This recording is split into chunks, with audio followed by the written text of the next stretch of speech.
पोरं कुठं चालली की यांना वरी खपत नाही असा विषय यांचा. अहो साहेब एवढं ते तडीपार म्हणतो ना उम्या पाटील 2 न्यूजला म्हणला, आता मोहोळच्या सभेत सुद्धा म्हणला तडीपार तोष पाटील ह्याच्यावर बलात्काराची केस आहे, दरोडी केस आहे वैरागला. कुठे दरोडेखोर काय घडलं होतं? दरोड टाकलं काय ह्यांचं कामच आहे दरोडेखोर काम करायचं. टाकला होता त्याचे काय म्हणजे काय सीसीटीव्ही फुटेज आहे तिथं, ह्यांच्याकडनं जाणं होत नाही आणि हे काय तर करायचं ना उघड लोकांवर असं ढकलायचं. काय तर तुमच्यात दम होता ना जायचं तुम्ही भरायचं ना फॉर्म. मग महिलेला पुढं करून काय बायाला पुढं करून यायचं, दम आहे तर यायचं पुढे येऊन करायचं सगळं काय गोष्टी करायच्या. त्याच्या खानदानाचं कारनामं काय ते मी पूर्ण उत्तर देतो. मी नाना आता तुम्ही त्यांनी वारंवार आता तुम्ही सांगतात की तडीपार आहात, नेमकं काय तडीपार आहात आपण? अजून हा खोटा आरोप करतो, खोटं बोल पण रिटर्न बोलते. का आपल्या खेडेगावात एक म्हण आहे की बोलणाऱ्याचं माती विकती आणि न बोलणाऱ्याचं सोनंसं विकत नाही. तो प्रमाणे हात टाकल्या उम्या जाणून बुजून आरोप करतो आमच्यावर. ते दोन तडीपारांना दोन उमेदवारांना तडीपार असून देखील उमेदवार नाही आम्ही उमेदवार दोघं पण नाही. आम्ही फक्त एक प्रवक्ता राज्याचा आहे का गावातला आहे काही कळलं नाही आम्हाला ना. हेच नाही पाया बोलायची. तुला एवढं बोलायचं आहे, तू पाया पडून मालकाच्या ह्याच्यावर तो जेडपी सदस्य का झाला असं उत्तर त्यानं पहिलं दिलं पाहिजे. काय पण कुणाचा आरोप देखील असला देखील बोलले जाते. काय नेमकं परिस्थिती काय होती? साहेब जिल्हा अध्यक्ष म्हणतो, हाला सोलापूर जिल्ह्यात किती उमेदवार त्यांनी उभा केले ते राष्ट्रवादी घड्याळ चिन्हावर. माझा प्रश्न आहे उम्या पाटलाला, त्याला उमेदवार भेटला नाही साहेब. मोहोळ नगरपालिकेत 20 नगरसेवक आहे, त्यांनी 1 नगराध्यक्ष, त्याला उमेदवार भेटला नाही. ह्याच्या पैतरा तालुक्याचा राष्ट्रवादी सगळा पकाच झाला इथं उमेश पाटलामुळं. केसमध्ये आम्हाला जाणून बुजून ह्याच लोकांनी रम्यानं उम्याने हा नासका आंबा मोहोळ तालुक्यातनं काढून टाकला पाहिजे. ती येडा आहे काय आता कोण येडं म्हणायचं त्याला त्या गोष्टी. मोहोळ शहरामध्ये जे नगरपालिका निवडणुकीच्या अनुषंगाने जे एकनाथ शिंदे साहेबांची सभा झाली होती, त्या सभेमध्ये उमेश पाटील यांनी भाषण केलं होतं. त्या भाषणामध्ये त्यांनी असं एक म्हणलं होतं की त्यांनी कमळ या पक्षाकडून म्हणजे भाजप पक्षाकडून 2 जणांना तडीपार असलेले 2 जणांना उमेदवारी देण्यात आली होती. ते 2 जण मात्र आता माझ्यासोबत आहेत, आपण त्यांच्याशी बोलूया, चर्चा करूया की साहेब उमेश पाटील यांनी आता त्या भाषणामध्ये सांगितले की आपल्या नावाचा उल्लेख कुठे केला नाही, पण 2 जणांना तडीपार देखील त्यांना भाजपने उमेदवारी देण्यात आली नगरपालिकेमध्ये निवडणुकीच्या अनुषंगाने. काय आहे नेमकं, आपल्याला उमेदवारी दिली गेली भाजप? नमस्कार, मी संतोष जानराव सुरवशे, राहणार सिद्धार्थनगर मोहोळ. रोहित अण्णा पडतरे. आपलं नाव रोहित अण्णा पडतरे. तर 2-3 दिवसापूर्वीच एक व्हॉट्सअपवर क्लिप व्हायरल झाली. लोकमतची काहीतरी न्यूज होती, त्याच्यात त्यांनी काहीतरी म्हणजे ही बॅट असताना त्यात बॅट टर्न दिली की बाबानो उमेश पाटील म्हणला की राजन पाटील BJPमध्ये गेल्यानंतर त्याचे 2 कार्यकर्ते संतोष जानराव सुरवशे आणि रोहित अण्णा फरतडे ह्या गुंडांना BJP प्रवेश दिला आणि त्यांना तडीपार करून 3 जिल्ह्यातून तडीपार करून BJPमधनं मोहोळ नगर परिषदेमधनं वार्ड क्रमांक 5 प्रभाग 5 नंबरमधनं दोघांना तिकीट दिलं. माझा प्रश्न आहे उम्या पाटलाला की तो पूर्ण खात्री करत नाही, त्याने खात्री नाही, त्याला ज्ञान नाही आणि तो वेड्या भरात फक्त राजन पाटील आणि त्यांच्या कार्यकर्त्याला टार्गेट करायला बघतो. त्याला खुले चॅलेंज आहे, त्याने शहाणा असेल तर ती मोहोळ नगर परिषद, तुम्हाला मीडियाला माझं आव्हान आहे आणि विनंती आहे सर्व मीडियाला की तुम्ही मोहोळ नगर परिषदेचे 2025ची नगरपालिका इलेक्शन लागले तर तुम्ही भाजपची यादी बघा आणि आता 25 तारखेला तर यादी डिक्लेअर होईल. EB फॉर्म पण भरल्यानंतर ही झालेच आहे, तर ती यादी बघा. प्रभाग 5 नंबरमध्ये किंवा प्रत्येक मोहोळ शहरात संतोष जनार्दन सुरवशे, रोहित अण्णा परतडे ही दोघांची नावं कुठं आहेत का किंवा BJPने त्यांना उमेदवारी दिली आहे का? फक्त हा BJPला जाणून बुजून कलिंगड करतोय. अख्ख्या जगामध्ये 1 नंबर पार्टी असणारी भारतीय जनता पार्टी. अमित शहाचं काम मोठं आहे, त्यानंतर आमच्या देवाभावांचं काम चांगलं आहे, मोदी साहेबांचं काम चालू आहे. सगळ्या देशाचा विकास होत असताना आपण ते भाग राहिला विषय. खरं तर आपल्याला त्यांनी काय पण कुणाचा आरोप देखील असला देखील बोलले जाते. काय नेमकं परिस्थिती काय होती नेमकी त्यावेळेस? परिस्थिती अशी आहे की 2021 मध्ये एका ॲक्सिडेंट केसमध्ये आम्हाला जाणून बुजून ह्याच लोकांनी रम्यानं उम्याने ॲक्सिडेंट केसमध्ये 302 कलम लावून मोहोळ पोलीस स्टेशनवर दबाव आणून तुमच्यावरती का त्यांनी असा आरोप लावला गेलाय? असा आरोप का लावला की आम्ही राजन पाटलाचे कार्यकर्ते हां. आणि माझी बायको सरिता संतोष सुरवशे यांनी 2018 मध्ये नगराध्यक्ष पद भेटलं त्यांना 2.5 वर्षासाठी मोहोळमध्ये. मोहोळमध्ये घरच्यांनी अण्णा फरतड्याच्या वहिनीने म्हणजे विक्रम फरतड्याच्या बायकोनी त्याच्यापेक्षा एक 10 ते 15 पट निधी भरपूर मोहोळमध्ये आणला. पाणी समस्या असेल, गटारी समस्या असेल, रस्ते समस्या असेल, लोकांच्या अडीअडचण असताना कोरोना काळ असेल, दुष्काळ परिस्थिती असेल, आम्ही खर्चानं आमच्या घरात खायला अन्न पाणी नसलं तरी आम्ही लोकांची मदत केली. तर फक्त हाला चीड आणि दुसरं गोष्ट की आम्ही विकास काम करताना आमच्या नेत्यांचे फोटो टाक पब्लिशिट तर करताय सगळेच, पण हे न केलेल्या कामाची दोघं ते पब्लिशिट करा. आपण उमेश पाटील यांच्या सोबत असल्यामुळे फोटो त्यांचे एकत्र कुठे येत नव्हते. त्यांचे फोटो कुठे येत नव्हते, रमेशचं पण येत नव्हतं आणि उमेश पाटलाचं पण येत नव्हतं. कारण आम्ही त्यांच्याकडे फोटो का टाकत नव्हतो, त्यांची विकास कामं अशी होती, खराब रस्ते, खराब गटारी, खोटं आश्वासन द्यायचं, लोकांना लुबाडणं, त्यामुळे त्यांच्यावर आम्ही फोटो टाकत नव्हतो. कारण त्यांच्यावर आमची चांगल्या कामाची, आमच्या चांगली महत्वाची नाव खराब होईल म्हणून आम्ही त्यांच्याबरोबर जाणून बसून फोटो टाकत नव्हतो. काय म्हणजे गुन्हा कशामुळे काय घडला होता नेमकं?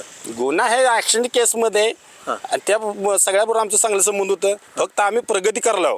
ही दोघं हे परत मोहोळ नगरपालिकेचा इतका विकास करते आणि मी खोटं बोलतोय, अण्णा फरतडे खोटं बोलतोय.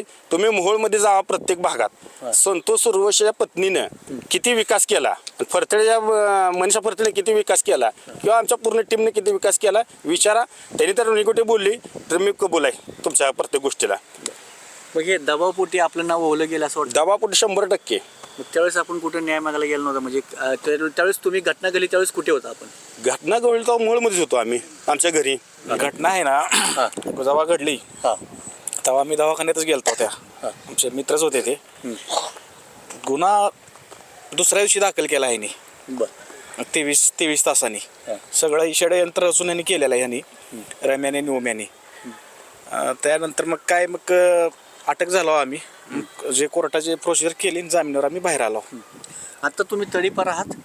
आता तुम्ही त्यांनी वारंवार आता तुम्ही सांगतात की तडीपार आहात, नेमकं काय तडीपार आहात आपण? तडीपार हे काय तसला विषय नाही. आम्हाला कोर्टाने मला तालुका बंदी दिली ती कंडिशन. तर हायकोर्टाने मला परवा 14 तारखेला त्यात कंडिशन तोडलेली आहे. आता ती येडा आहे काय काय आता कोण येडं म्हणायचं, त्याला त्या गोष्टी कळायला पाहिजे. माहिती तर घेऊन द्यायची बाईट नीट. उमेदवार आहे का तुम्ही नक्की? आता उमेदवार ते म्हणते 2 तडीपारांना 2 उमेदवारांना तडीपार असून देखील उमेदवार नाही आम्ही उमेदवार दोघं पण नाही आम्ही. मग ते एक प्रवक्ता राज्याचा आहे का गावातला आहे काही कळ नाही आम्हाला ना. त्यांनी व्यवस्थित तर द्यायला पाहिजे बाईट त्याची माहिती घेऊन. काय तर चिठ्ठी काढली बघितली, हे रम्याने दिली असेल काय तर कोणतरी सांगितलं असेल. आता एकनाथ शिंदे यांची गेल्या काही 2 दिवसापूर्वी एकनाथ शिंदे सभा झाली मोहोळमध्ये.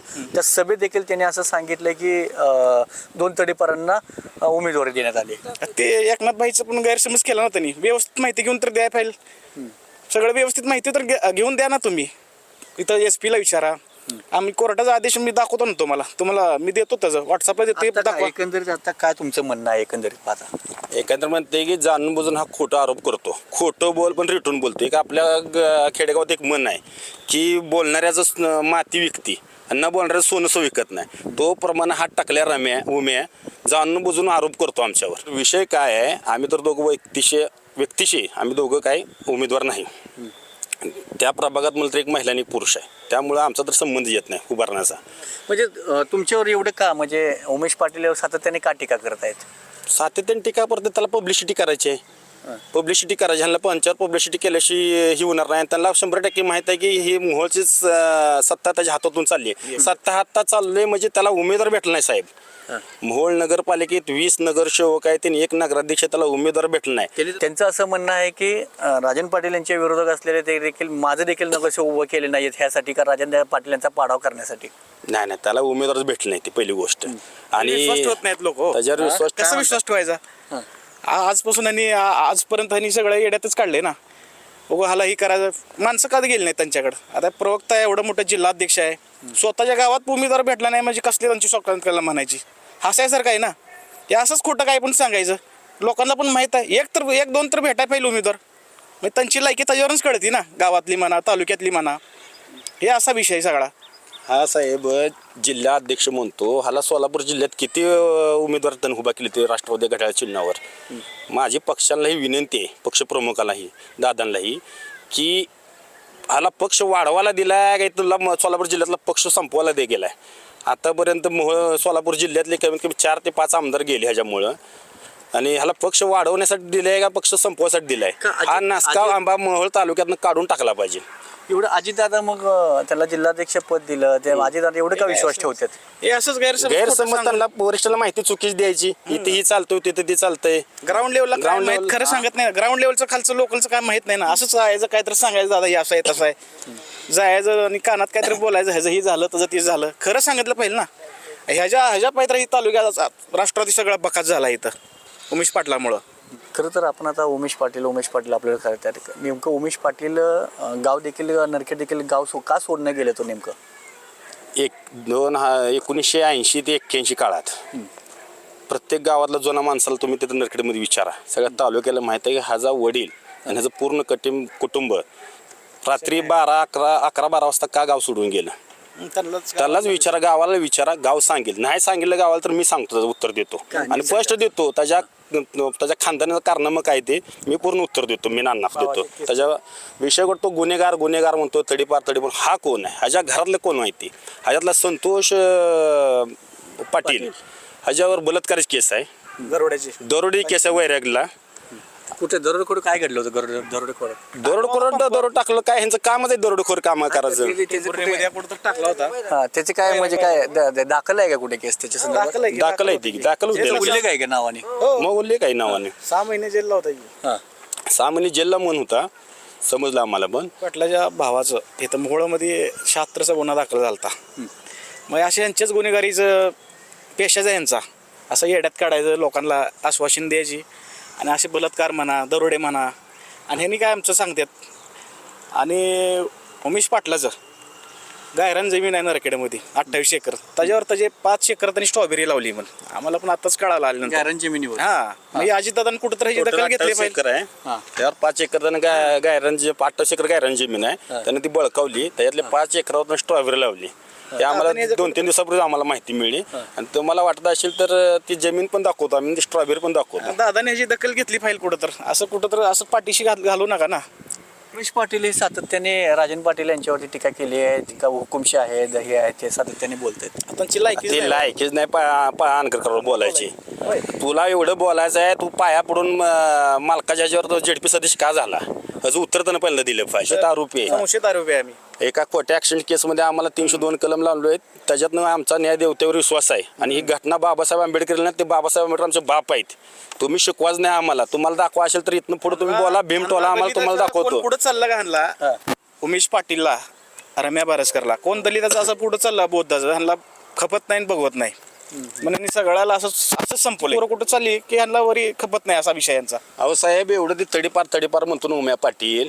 2 न्यूजला म्हणला, आता मोहोळच्या सभेत सुद्धा म्हणला तडीपार. नवरा बायकोची भांडणं होती ती. तसले किरकोळ आहेत. 323, 324 असले गुन्हे आहेत आमच्यावर. आमच्यावर चोरीचे केस आहे, आमच्यावर दरोडे केस आहे, कारण मला लबडले म्हणून केस आहे. असे असले दाखवा. तुम्ही असं करा ना, आमच्या भागात जावा, तिथं विचारा. आमच्या विरोधकाला विचारू नका इलेक्शन उभारायला झाला. आमच्या प्रत्येक तुम्ही एक गुप्त स्ट्रिंग ऑपरेशन घ्या की संतोष सुरवशेने अण्णा फरतडीने तुम्हाला मारलं, हाणलं, तुम्हाला जागा म्हणजे तुमचं लुबाडलं किंवा फसवलं, ह्यांच्यासारखं तर धंदा नाही आमचं. त्यातले तुम्हाला 1-2 माणसं जर म्हणली तर त्यावर उमेश पाटला सगळं गुन्हे मी मान्य करतो. इलेक्शन ही मोळच आहे का अनगरज आहे आणि हेच सांगायला पाहिजे. झालं की तिथलं आता बिंदूरच झालं की मोळच ह्याच्यावर बोला तुम्ही काय करणार आहे काय नाही. आज काय कुठले विषय काढायची गरज नाही ना बाकीचे. त्याने म्हणले की सही केली होती, ते रबरनी खोडलं गेलंय असं देखील त्यांनी आरोप केले गेले. आणि अगोदर कोणाचं जर केलं तर काय की तसं काय तिथं प्रशासन बसलेलं आहे. सगळंच नोकरी महत्वाची आहेत का नाही. CCTV फुटेज आहे तिथं. ह्यांच्याकडनं जाणं होत नाही आणि ही काय तर करायचं ना, उघड लोकांवर असं ढकलायचं काय तर. तुमच्यात दम होता ना, जायचं तुम्ही भरायचं ना फॉर्म. मग महिलेला पुढं करून काय, बायाला पुढं करून याच दम आहे तर याच पुढे येऊन करायचं सगळं काय गोष्टी करायची आहेत ती. मागणं काय विषय. आणि हे मुळाचं इलेक्शन आहे, अनगरज नाही. तिथं झालं बिनुरत. मुळासाठी काय करणार ती बोला. उठकी सुट्टी करूच नका आता.